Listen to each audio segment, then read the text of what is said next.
Hello you lovely people and welcome. Unfortunately I'm going to be annoying Xbox users today because this is a PC only freeware aircraft, and I'm also going to annoy those people that don't own specific aircraft because it needs certain things from those aircraft for it to show up in your sim. And I am talking about the Freeware Hawk T.2 that released a few days ago. Now, just go over a couple of things quickly before I get into the aircraft. As you can see, we've got the Mark 127 there, which is the export Canadian and Australian version, and then we've got the T2 down here. Now, you will need the India Fox Techo T45 Charlie.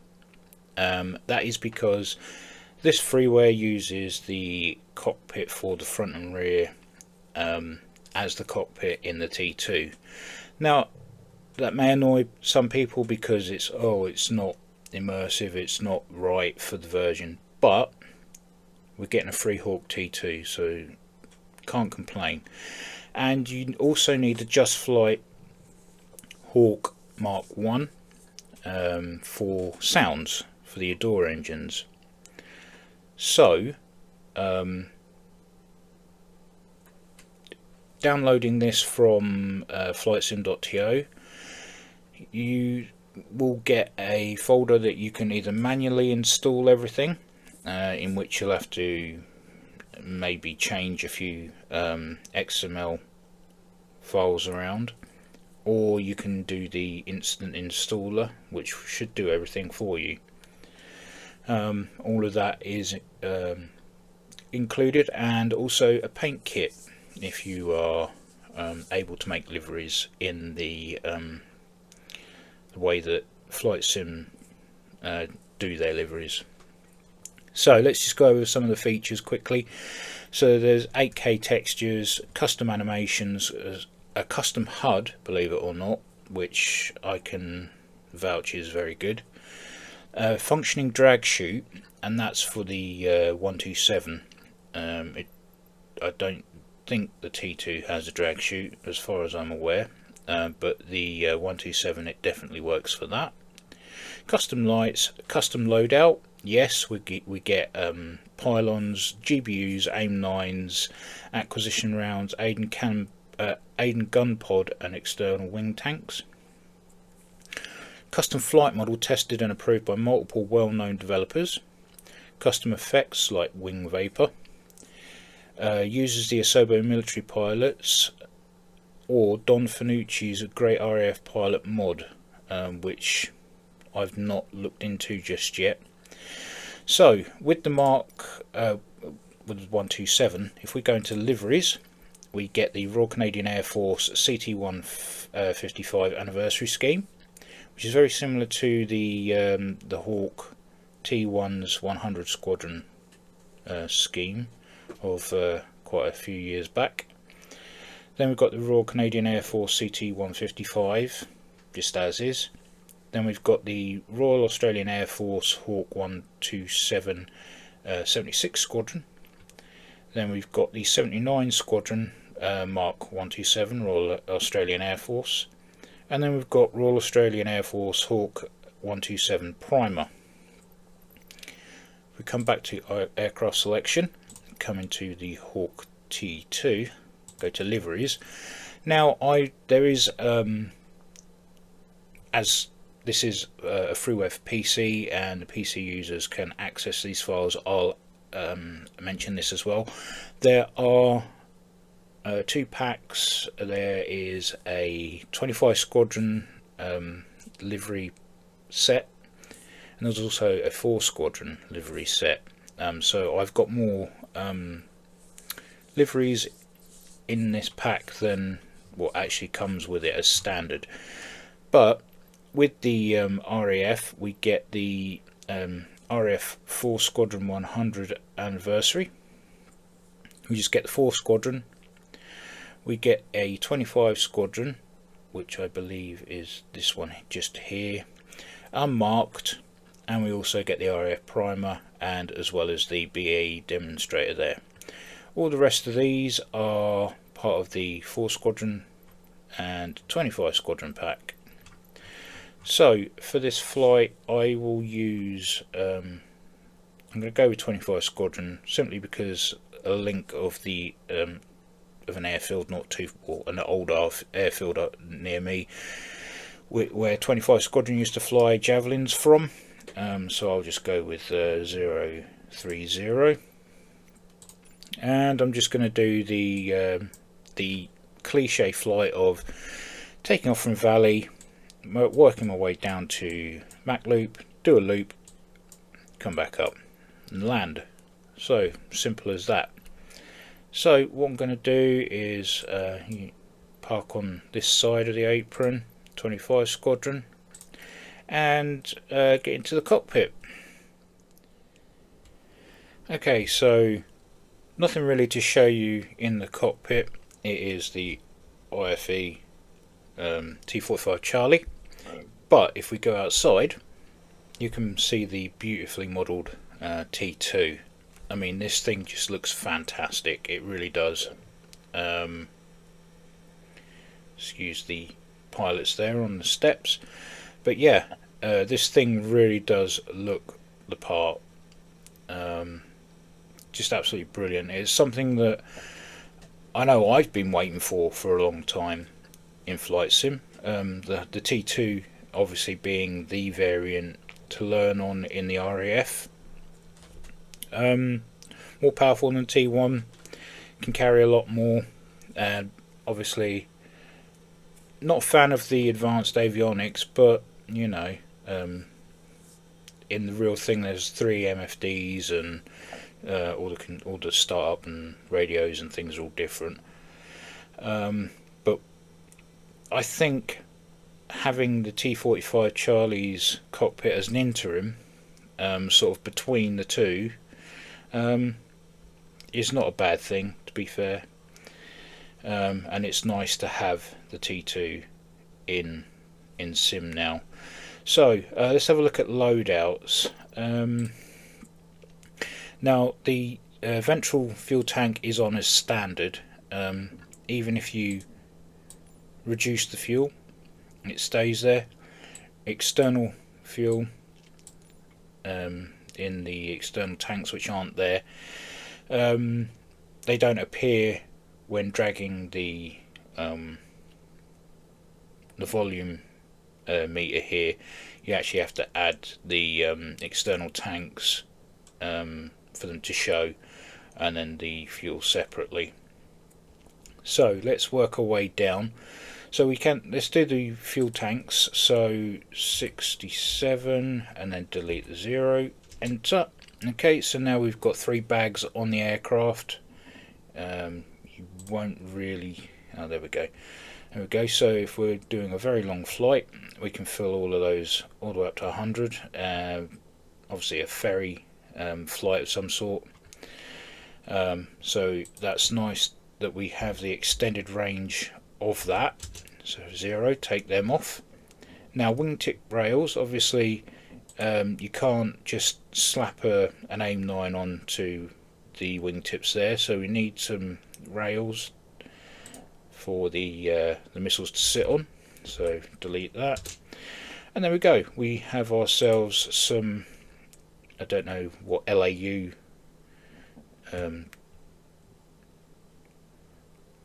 they're usually LAU something or other. They contain argon to keep the seeker heads cold. So yeah, there's a little argon tank usually inside these that connects to the missile. So yeah, we've got our rail there, but we want AIM-9Ls.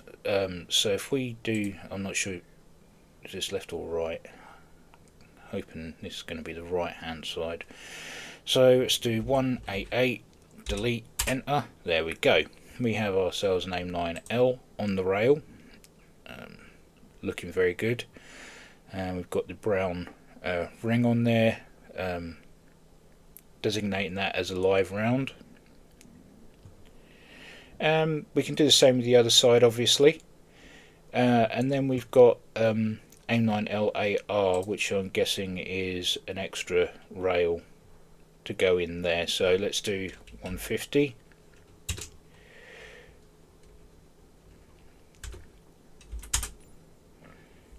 Have I done the wrong side? Don't know. £150. Don't know what have I done wrong here. Ah, no. Okay. So that side we have a simulated. So it's an ACMI pod.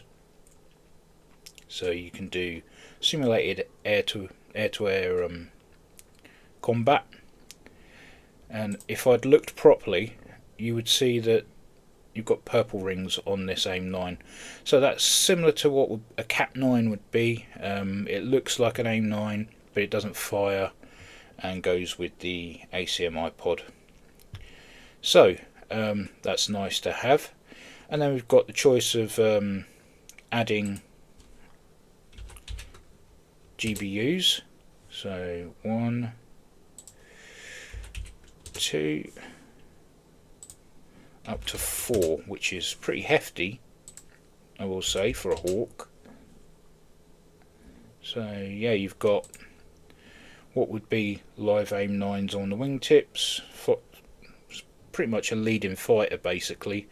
No radar on this thing, so everything is infrared missiles, and you'd obviously need a buddy laser for these. An Aiden gun pod, we can put that in, and that will change the center tank out for that. So 0203, delete, enter. Okay, and you can see we've got the Aiden gun pod there. So let's put these all back to 0.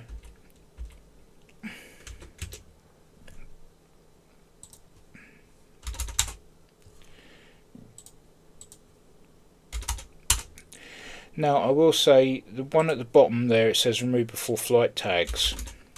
I've not actually been able to get those to show, even though putting in those weights should activate them. Okay, let me just finish up here, because there's, sorry about this. 0, enter. Take off the wingtip rails, get it back to default. Okay, so we have nothing added to the aircraft now. So we can try the tags again. I don't think this will work. It hasn't worked for me so far. No. So entering that in. It's supposed to be moved for flight tags and engine covers, but I don't know where I've gone wrong there. So that is the only one I've not been able to get working. It may just be a bug for me. This is where the parachute lives on the 127. I'll show you a video of that later. But in the meantime, let's get back in the cockpit, get this thing fired up, and get our flight going. So to get this thing started, it's the same as you would do with the IFE T45. So remove the tags, put batteries on. I'm going to switch on the lights. Okay, formation lights not needed. So we will put on our radios, switch on our radio bits and pieces there. Okay, right, and this is where we would normally call up for an engine start, get clearance for engine start. And if we switch on the HUD here, as you can see, it's custom. So there are some bits and pieces that will change when we're up and running. We'll get the screens on. Okay, so oxygen on, OBOGs on, get the ignition on, open the fuel cock. Okay, get the GTS or gas turbine starter up and running.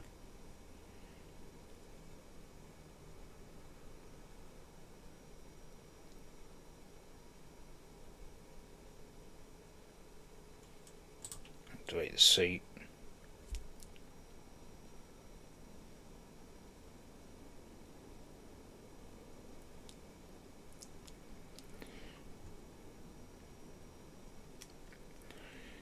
Okay, why is that not starting?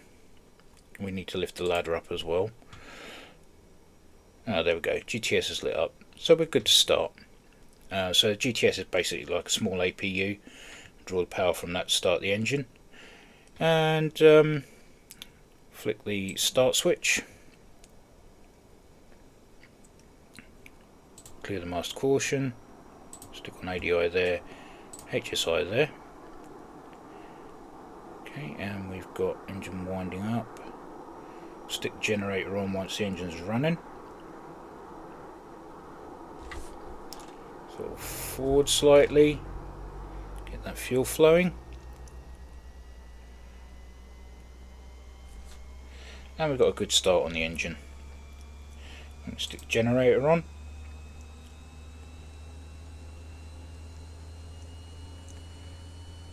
Okay. So we've just set some things up here. I'm going to set the low altitude warning to 0. I don't want that coming up. And I'm going to set the bingo for £1,000.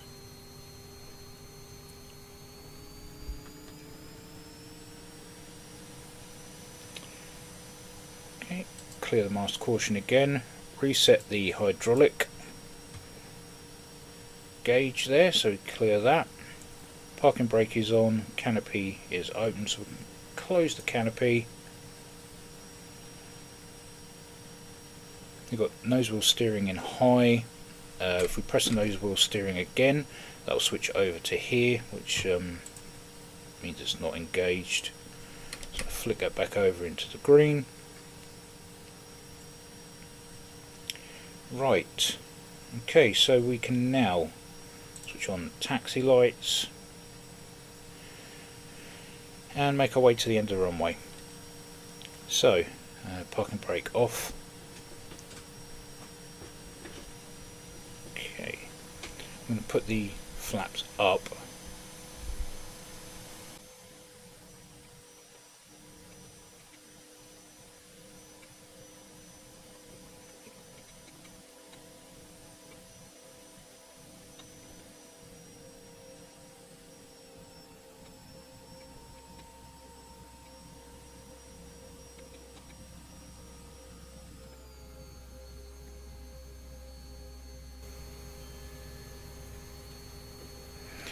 Okay, I'm going to switch on anti-collisions, turn our transponder onto norm. Okay, and make sure we've got everything is good, volts are good. Okay.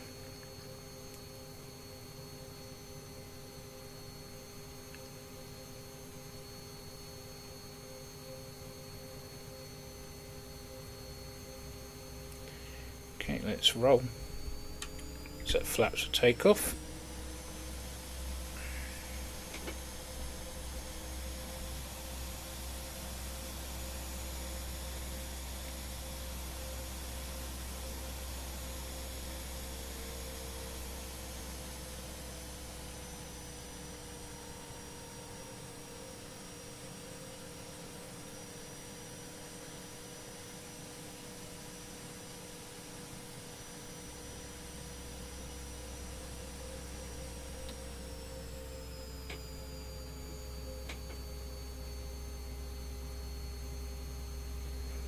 Okay, so checking the fuel, we're good for fuel.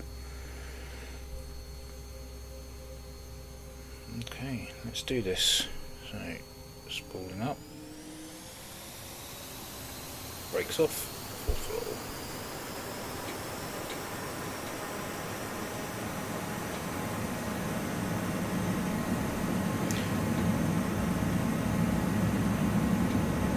Rotate.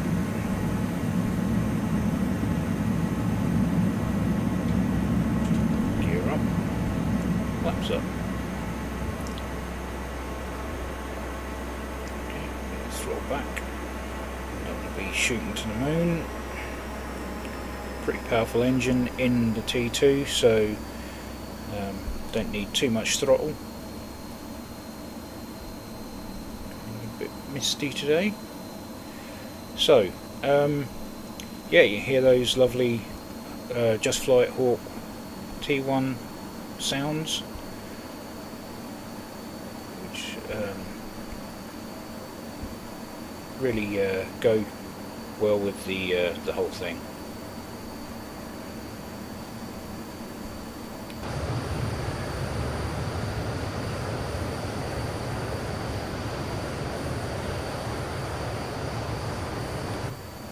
Okay, so let's make our way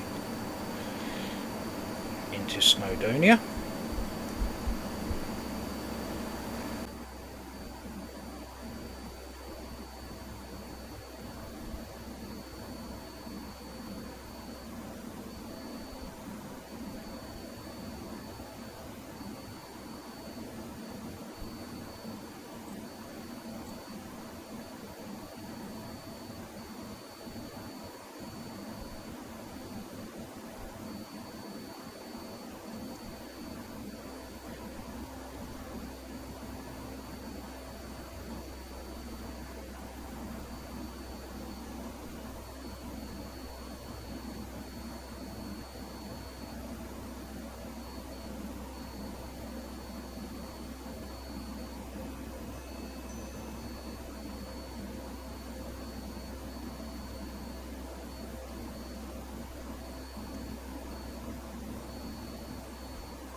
Okay, so we are entering the tip of Scooby-Doo.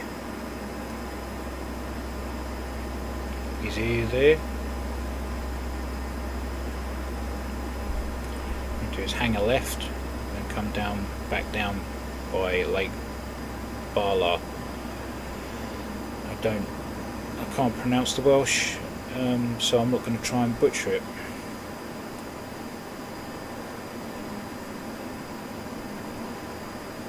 Exiting Scooby-Doo now.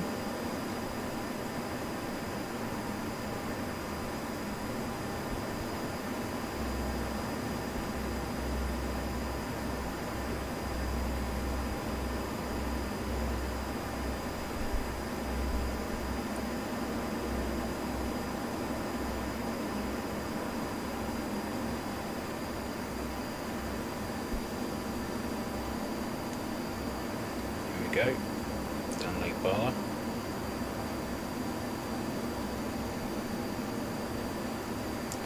And continue heading on in a southwesterly direction until we get to the loop.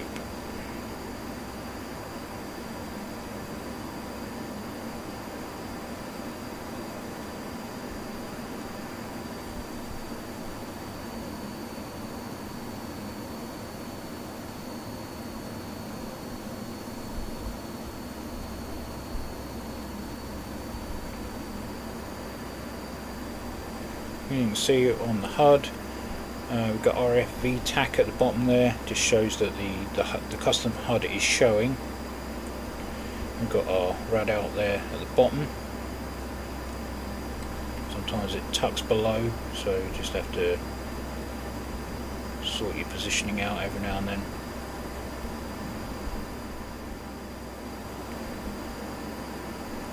Okay, we're just checking on traffic. Anything coming from Barmouth? Anything exiting the loop to our left before we can make our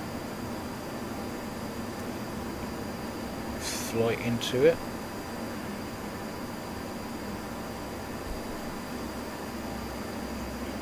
Make sure there's no aircraft around. Okay. Okay, so reheat 1-1, enter in the mach loop.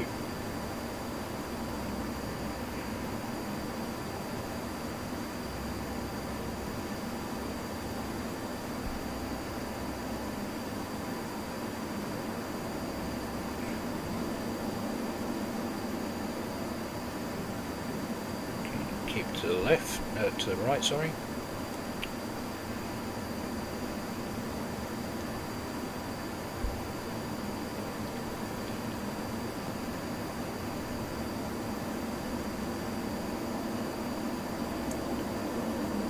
Tight turn, first corner. Pretty much not touching the throttle. Going fast enough through here at the moment.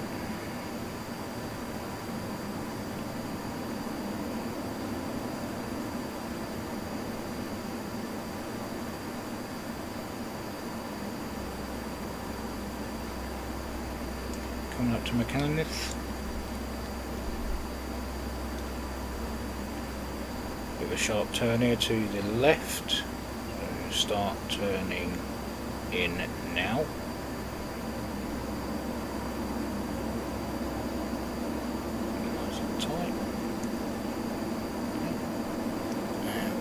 Leveling out now.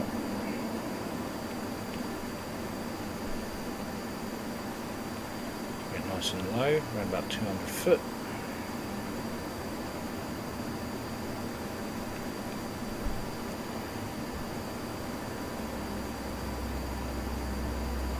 Another entrance to the loop just to the right there.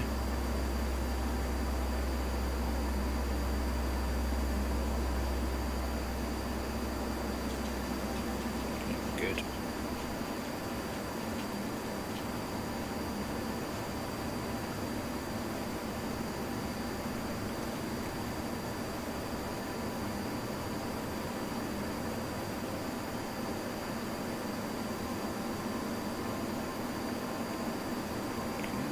And that's our exit path just in front.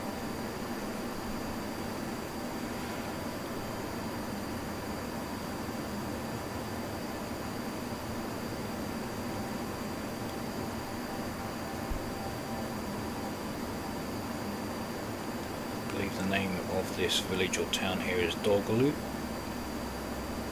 or something to that effect anyway. Again, apologies if I know I butchered that. Turning in now.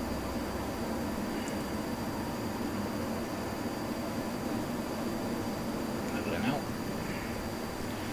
And we're coming up to the exit of the loop.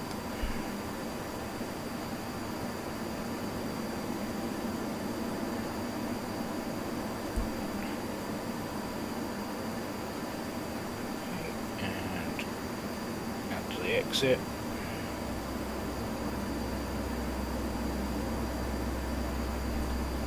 Throttling up, going to climb now, get ourselves out of the way and head back towards Valley.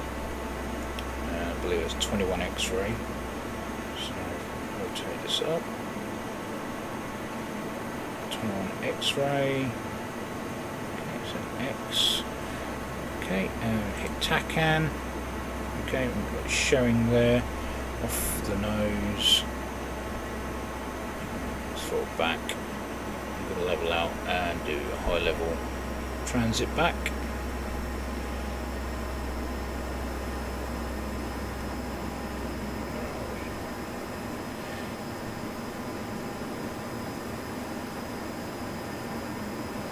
There's Bala and Scooby over there. Okay, so we can stick CDI on here. We just need to enter, so 320. If we hit course 320, enter. Okay, and it will put the course needle onto the direction that we need to go to. Obviously, we are slightly over that, so let's bring that in.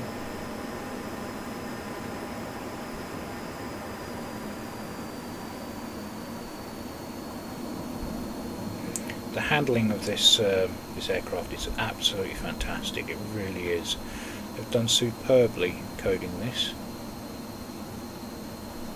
It's nice to have a Hawk that actually performs, unlike the Just Flight T1.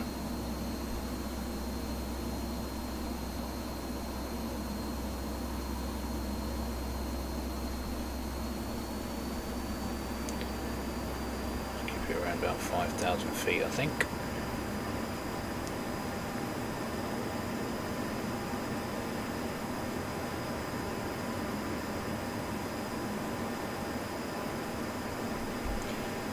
Course deviation back in.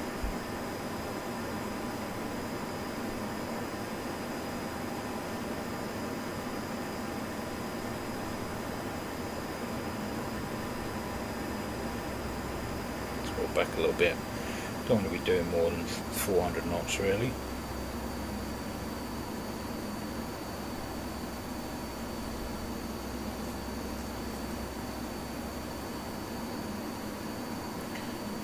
Deviation course needle in line, so pretty much bang on where we need to be. I've broken the 5,000 foot that I wanted to be at, so okay, keep it around about 4,500, that'll do for now. Okay, and Valley should be on the nose.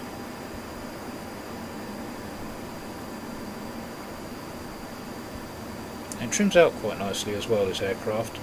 Very powerful, so obviously with throttle movements you're going to have to change the trim of the aircraft, but that's just the nature of it.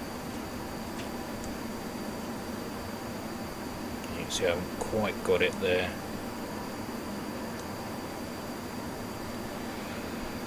Okay.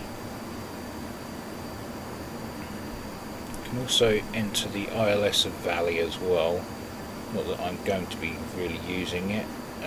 So 108 55. Okay, so we do have the it says VOR there. That'll change to ILS when we get a little bit closer. I can click that and then it will give me the ILS details on the CDI there.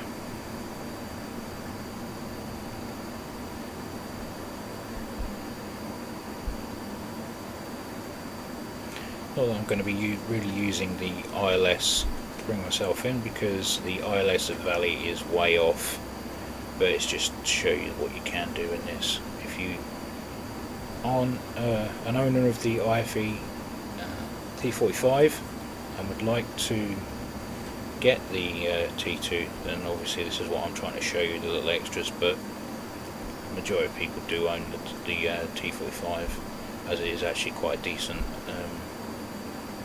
aircraft to fly on sim. So we have Valley just there. It's going to start descending, throttling back as well, because this thing doesn't really like to slow down either. And what I'm going to do is I'm going to get myself downwind and do a run brake and a visual landing. As you can see, it's still showing as VOR.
we go, got ILS. Flick ILS on.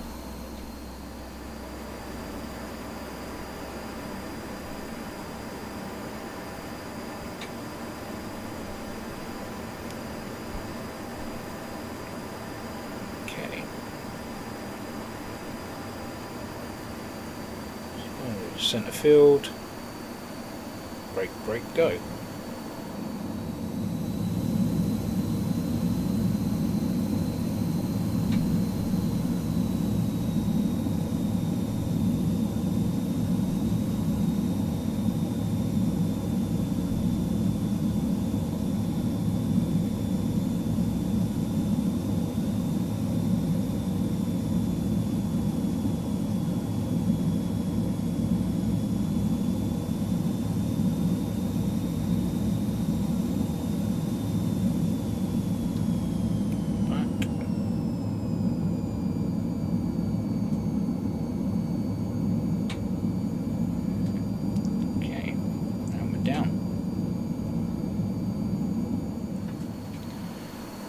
So I quickly jumped into the Hawk 127 Royal Canadian Air Force anniversary scheme, as you can see, and we're currently downwind to go into RF Valley. Just going to show you the drag chute short field capabilities. So as you can see, we are pretty much ready to turn on our base leg, so I'm going to jump back in. Okay, we can get the speed down, trimming as we go, because the nose will dip once that gear's down. So it's sort of all the way back. Okay, we're just going to slip on ILS, change that to CDI so that we know which way the ILS is going. So our altitude 3,000 feet, that needs to come down quite a lot.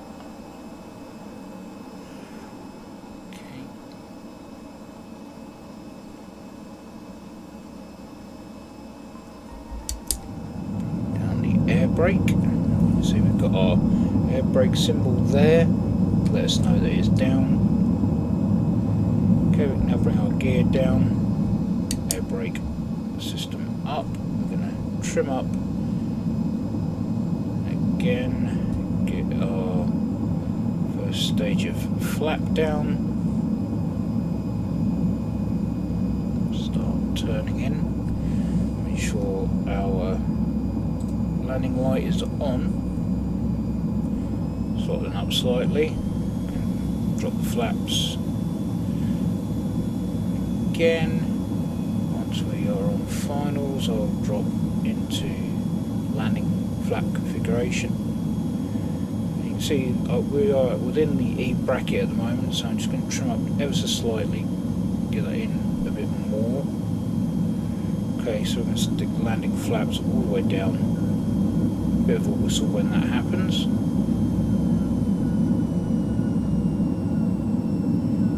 Okay. Now we still want our datum to be within that E bracket, so trimming up to make sure that we stay in that E bracket.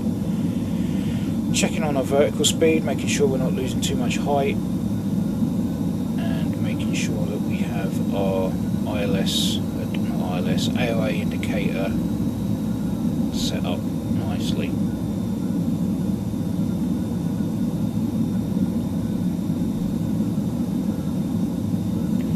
Just throttle up ever so slightly, control our height with that.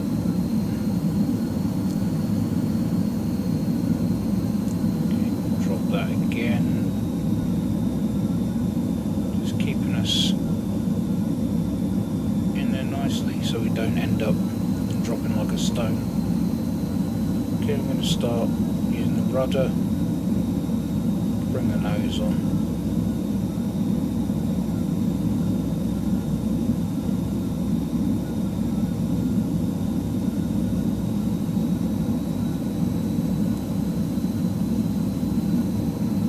Throttling up just slightly again.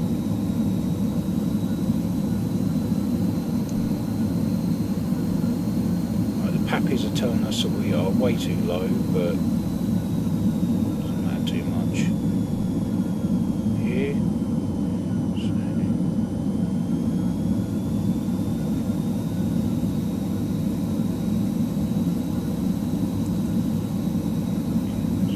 Flare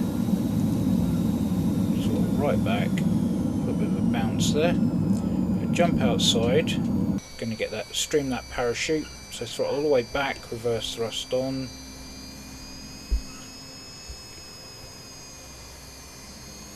okay, this is quite difficult to get right,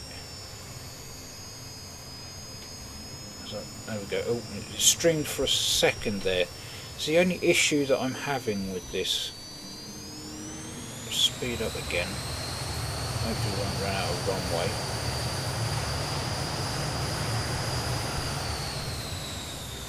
There we go. Stream the parachute. Short fill capability right there. I think that would have been better bound to the air brake switch, to be honest. The DC Designs or SC Designs F5 is has it that way, and so does the DC Designs F4 Phantom. That is a little bit tricky, especially with my configuration, but yeah, that's how you stream the chute. And again, what a lovely livery we have there. So let's get onto the summary quickly. Right, so let's give us a brief sum. So again, you have to own the IFE T45 and the Just Flight Hawk T1. Now, you could say that this this freeware aircraft is kind of payware in the fact that you need to have those aircraft. If you don't indeed have both those aircraft at the moment and you want this, you are going to have to buy the aircraft to get this to work. So you look at around about £50, maybe a little bit more, to get this mod working if you haven't got it already. If you have got these already, and the third party, which I must add, to get this working, apparently on the marketplace store the aircraft are encrypted, so this mod or freeware aircraft cannot access that. I believe there's a way around it. You need to look in the download. There are some instructions on what to do, so it'd be worth your while looking at that, and also actually visiting the flightsim.2 page for the download. There's lots of information on there, which I will link in the description. But this is a fantastic amalgamation of three aircraft, with the sounds from the T1, cockpit from the T45. Okay, it's not a T2 cockpit, but it's an interim. In the real T2 you've got 3 MFDs, and it's a lot lighter inside the cockpit, and obviously different layout. But with the T45 cockpit, it's a great in between the sting gauges of the Hawk T1 and the Hawk T2. So with that, you just have to ignore the obviously the launch bar and hook controls, but you know, once you sort of get round that, it's really pleasant to fly inside, as it is with the T45, which is a great flight model in itself. But this really does amalgamate all three and turns it into one hell of an aircraft.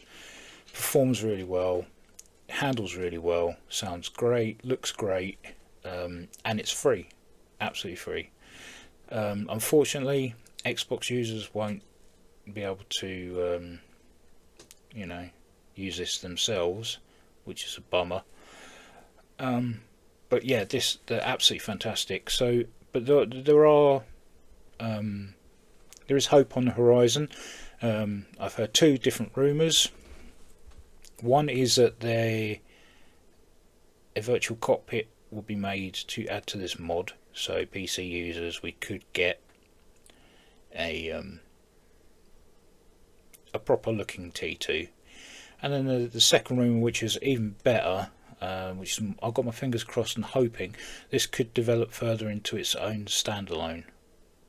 But that would be a long way away. I'm pretty sure Milviz, before they turned into Blackbird Simulation, said they were going to do a Hawk T2, or someone said they were going to do a Hawk T2, and then that got thrown to the wayside. But if you're wanting a T2, this is absolutely brilliant. Like I say, I've not seen a freeware that has been used so much in the space of a release as I have with this. Past couple of days I've flown from Valley. Valley has been absolutely rammed with T2s, and T2s have just literally been everywhere that I've flown in the UK. So it's already very popular. I believe there's over 800 downloads already, but yeah, hopefully there might be a 10 more or whatever downloads if anyone sees my video. The views don't seem to be great these days, and I don't know what I'm doing wrong. But anyway, if you got this far, thank you for watching. As always, take care, and I will catch you in the next one.